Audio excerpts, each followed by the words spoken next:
It's great to have you joining us on Radio Free Georgia's In Tune to Nature program. I'm host Carrie Freeman, coming to you from Atlanta in December of 2022. Today, we're going to be talking about what it would mean to transition to clean, renewable energy. We're going to use my state of Georgia as the example.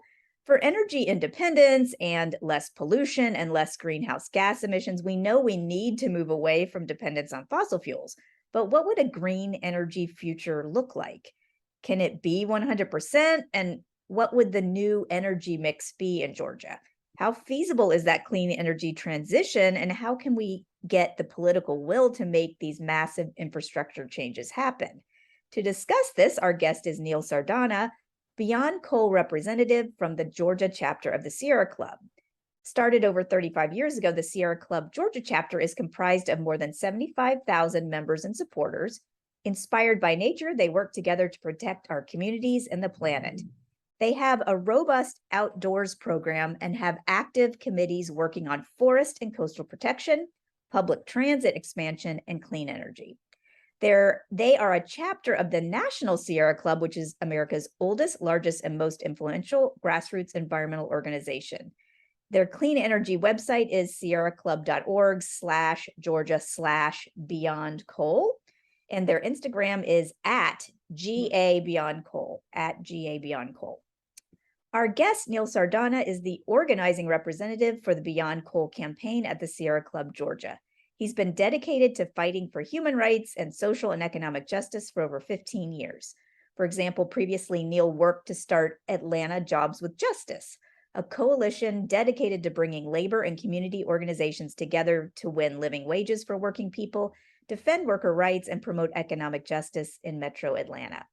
He received a Bachelor's of Science in Psychology and Physiology from Michigan State University, as well as a Master's of Public Health and a Master's of Public Policy from the University of Michigan. Neil's goal is to bring communities together to not only take on the challenges of stopping climate change and protecting our planet, but to also transition our economies towards good green jobs and clean renewable energy. Welcome, Neil. Thanks for having me, Carrie. Glad to be here.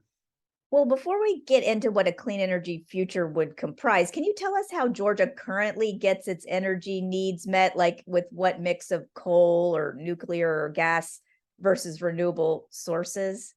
Yeah, sure. So, we have in our state somewhat of a diversity of energy sources in across the state of Georgia, and Georgia Power being the main monopoly energy provider. They've essentially diversified their energy portfolio to include a significant amount of coal, fracked gas, nuclear power. However, we're seeing significant upsurge in renewables, and in Georgia, we're in one of the Sun Belt states, so solar is really our primary renewable for the state of Georgia, and that's one we're seeing growing pretty significantly in the state of Georgia. And so the problem though is that as the entire nation is retiring coal plants and transitioning away from dirty coal power, our state is has been doing some of that, but there are some of the largest coal plants in the entire nation based here, which are still operating and still essentially polluting our air and water, and that we're still over relying on them for electricity for the state of Georgia. And like, would you say, is it coal or is natural gas the main, like the largest source? Are those the two largest sources? So coal has started to go down. Like, it used to be by far and wide the largest source of electricity, not only here in Georgia, but across the country. We used to have, I think, 13 different coal plants across the state. Now we're down to only 2 coal plants that are actively operating. But these are 2 of the largest coal plants in the entire nation. At one point, and they're called Plant Share, which is based in Juliet, Georgia, near Macon. And that one at one point was the largest point of single carbon emissions in the entire country Oh because my it was gosh. the biggest coal plant. And then the other one is called Plant Bowen. And this coal plant, just based on different metrics, is either the third or fourth largest coal plant in the entire nation. And so many of the other coal plants in this state have been retired, That's good. but those two are still in operation.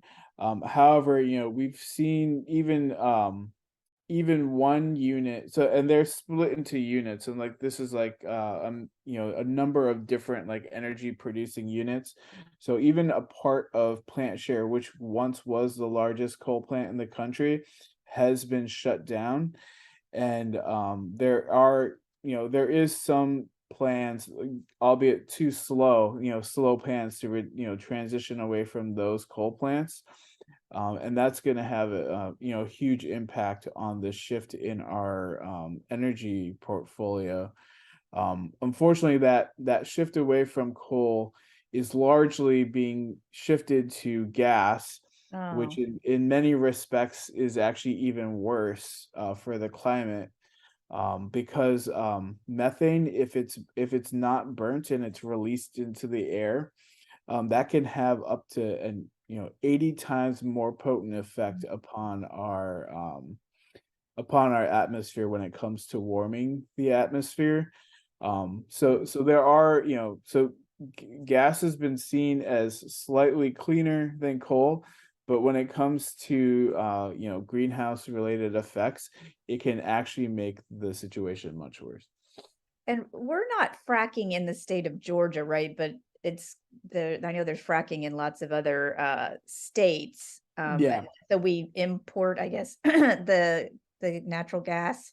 That's right. Yeah, and so much of this fracked gas is coming in from other states where there's just much more gas fields to be drawing that gas from, and that has devastated many of those Oh, communities, and obviously absolutely. it's being shipped to here via these like massive pipelines, and we know those experience leaks and Yeah. failures and spills. Yeah, nobody wants gas lines coming through their area. Yeah, no, not at all. It's a huge threat to our land and to our water. Yeah, And then but then this also, it means that we're taking money from Georgia and sending it out of state. right. So almost basically virtually all fossil fuels, whether it's coal or gas, is being brought in from other parts from the country, and that leads to us drawing in these polluting types of fuels into our state. And so that it's Wow. where we have a much better alternative here, and a natural advantage for the state of Georgia that we're not utilizing as much as we should be. Hmm. Yeah. Now, here's the $1 million question. Do we have the capacity to be an all green or an all renewable energy powered state in Georgia? I think it's possible. I think it's possible in a lot of parts of the country, if not the world. The question is, it's not going to be today or tomorrow, but Right. the question is, how do we get there? We've been talking about the need to transition to clean energy for it seems like years now. Yes. And like I said before, Georgia, this is a sun belt state. So the sun is a natural advantage of our state. We have probably some of the most sunny days in the calendar year compared to any other state in the country.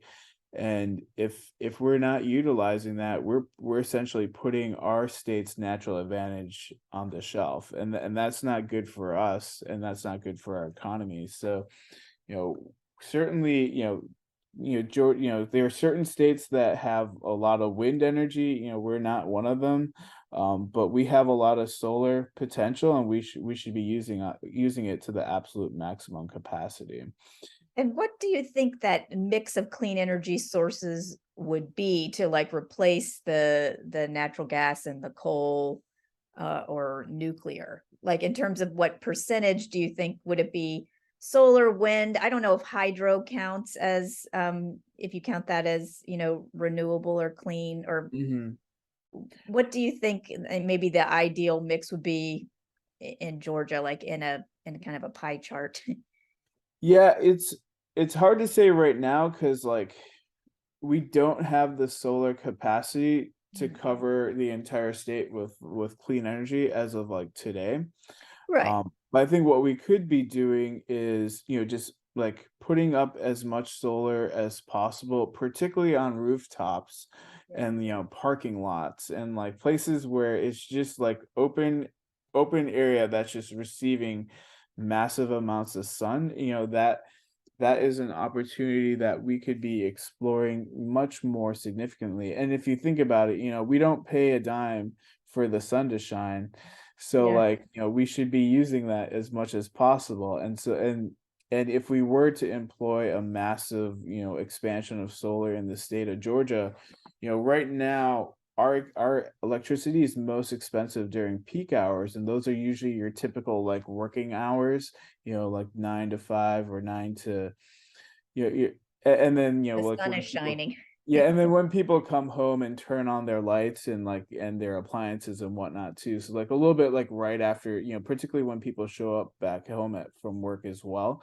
But yeah, those are times that we could be utilizing solar as a much cheaper alternative to be providing electricity to folks during the daytime, and then as much as possible, putting up battery storage across the state to Mm. be capturing some of that excess solar that's being produced to help us cover some of that power use into the nighttime when the sun's not shining. And then ideally, we would ramp up that number of that battery storage. And there's also new alternative forms of storage that are coming out every day as well, Great. so that we could transition as much of that nighttime power eventually to full clean energy as well. And I think nuclear, while it's not a great solution, we shouldn't be shutting down those plants just to open up, gas or coal plants. So utilizing some of that nuclear that's already in existence to also help cover some of that time frame in which we can't be producing electricity in the evening times is also an ideal use of like what existing resources we have. And so, are there some places we could do wind, like, I don't know, in the mountains, or sometimes I hear people talking about putting wind turbines off the coast or something? So yeah, so offshore wind is or so yeah, so having the wind basically off the coast is probably the best potential use of wind in the state of Georgia. We do have some coastline, so some of that would be useful to consider. I don't believe that we've employed that opportunity just yet. And then there are newer forms of wind turbines that are called tall wind.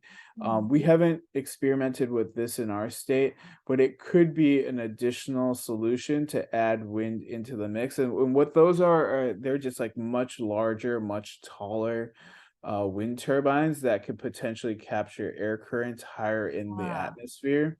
yeah. So that stuff needs to still be, experimented on, explored, piloted to see if that's a viable alternative.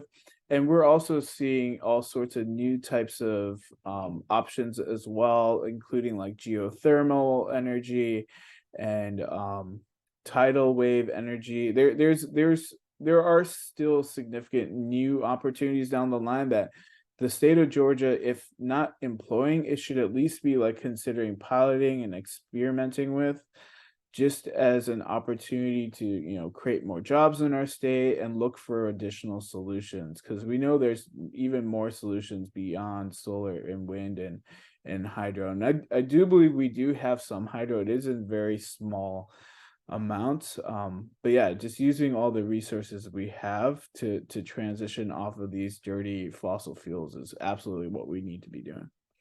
Yeah. If you're just joining us on Radio Free Georgia, this is In Tune to Nature, and I'm host Carrie Freeman.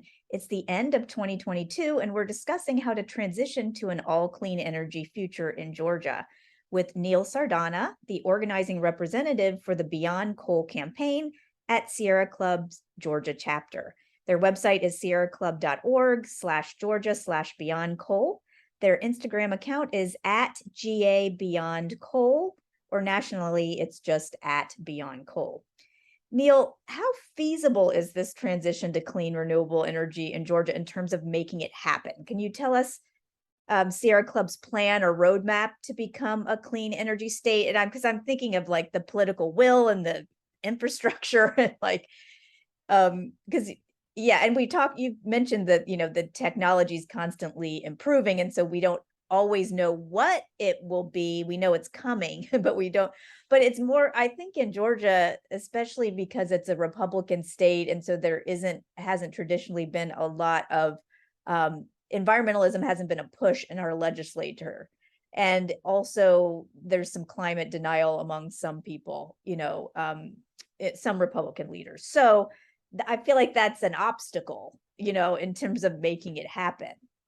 Yeah, no, I think that's a great point. I think the winds are shifting, so to speak, in the state of Georgia, and we're seeing a much more bipartisan approach to not only clean energy but also green jobs in the state. Like, there's been massive amounts of investment and interest in bringing battery manufacturers to the state of Georgia, bringing cl- uh, electric vehicle manufacturing to the state of Georgia, and I think those are like really great opportunities, and like it's definitely a starting point for shifting our economy in the right direction, and like Georgia's looking like one of those places that could really be a leader in this area. It's just there's certain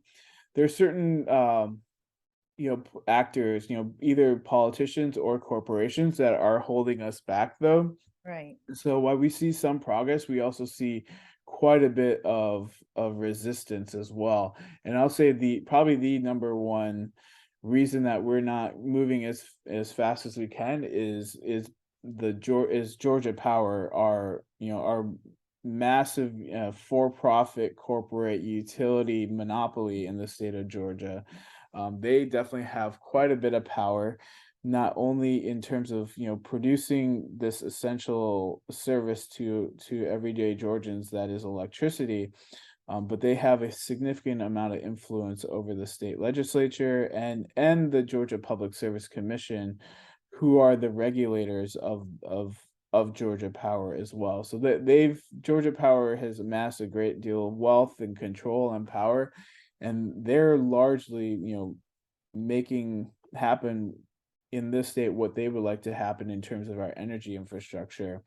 But it really takes us as citizens to stand up to Georgia Power and to fight for a public service commission that will actually represent the interests and needs of working people in the state of Georgia as well. The Public Service Commission is not elected by Georgia Power. It's not selected by the governor. It's not decided on by the state legislature. It's decided on by, every voter in the state of Georgia. And so that's an absolutely essential role that we need to be having much stronger representation in. And there will be two of those seats up for election next year, so Georgians will likely have the opportunity to have their say in who are two of the five commissioners on the Georgia Public Service Commission next year, and they do everything from setting the rates that we pay to Georgia Power to deciding exactly what types of energy Georgia Power is bringing onto the grid. So they play such an immense key role in this process.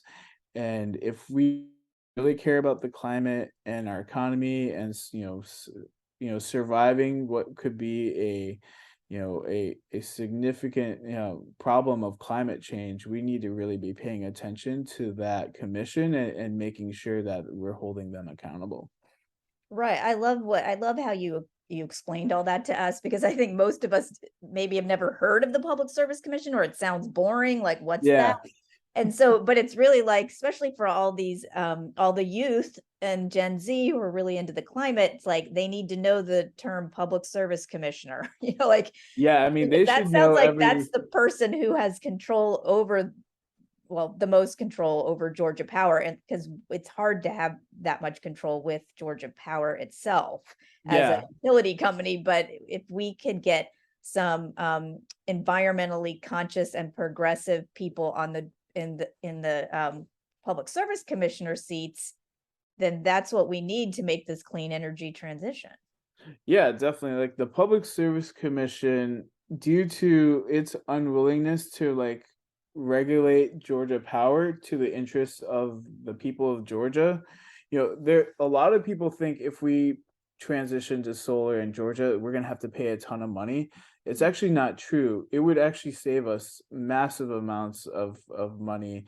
We're actually seeing right now the potential for Georgia Power. Georgia Power is planning to try to raise our rates by 45% over Oh the my next year. gosh. It's like a Yeah. staggering amount, and a significant amount of that increase is due to either the Public Service Commission letting Georgia Power get away with just raising their rates uncontrollably, or the Georgia Public Service Commission refusing to push Georgia Power to transition to this much more affordable, much cleaner, much you know much more advantageous to the state of Georgia's use of solar power. Solar now is the cheapest form of energy in the entire country, particularly when it's employed on a utility scale. That means having larger solar fields um, throughout the state. And if we were to employ that in a and push Georgia Power to employ that form of power, we could be lowering people's rates pretty significantly. But because both the company and the commission have refused to do that, now we're looking at these staggering rate increases, while at the same time, a lot of people have been complaining about inflation, prices going up, Right. bills going up, and what is our commission doing? They're just allowing the same thing while blaming their other party or whatnot for inflation. So yeah, I think it's time. I think people are ready to have a not Yeah. only clean energy, but to be able to afford their bills. Like, we know Georgia Power's bills are already outrageous, and it's only because we actually haven't done this transition as much as we should have. Well, Neil, for listeners who are interested in getting involved with the Beyond Coal campaign in Georgia, or a transition to clean energy, what could they do to support it? Although we only have like 1 minute left. Yeah. So we're going to be, essentially trying to hold Georgia Power and the Public Service Commission accountable, not only for their slow transition to clean energy, but also now very much focusing on these rate increases. The first of which is happening. The first proposal is going to be decided on for this rate increase on December 20th. And so we're going to be taking action at the PSC, encouraging folks to send comments to the Public Service Commission. And folks can go to our website, sierraclub.org/Georgia, and you can look for a little image that says, "Don't let Georgia Power raise your bill." So just the first proposal is going to be voted on December 20th. So if folks are able to, send comments into the Public Service Commission, calling on them to not raise our rates and transition to affordable clean energy, that would be amazing. And we'll also be at the Public Service Commission on Thursday, December 15th at 9:30 a.m. downtown. It's across from Atlanta City Hall, next to the Georgia Capitol, where folks can join us and make a public comment against these rate increases and call for more clean energy. Thank you, Neil. And so again, people, that's the website is sierraclub.org/Georgia. And That's so right. I think that's a great place for people to go for this first public comment session, but then just to follow you guys through all the things that you're doing so we can be active and get the updates from you for the kinds of ways we can participate. Well, thank you so much. That's the end of our show, but I want to thank you, Neil Sardana, for being with us on Radio Free Georgia's In Tune to Nature program. Thanks for the work you do at the Sierra Club to mitigate the climate crisis and move us away from polluting fossil fuels while promoting environmental justice and green jobs. Yeah, thank you very much. I appreciate the chance to speak with you. And to our listeners, thank you for tuning in Tune to Nature, broadcasting every Wednesday at 6:30 p.m. Eastern Time, online at wrfg.org and on Atlanta radio station 89.3 FM. We post action items, news, and podcasts on the show's website, facebook.com/intune to nature. The views and opinions expressed on this show do not necessarily reflect those of WRFG, its board, staff, or volunteers. I'm one of those volunteers. I'm host Carrie Freeman, asking you to please support independent, non-commercial media like Radio Free Georgia. And remember to take care of yourself and others, including other species. Thanks for listening. Cheers.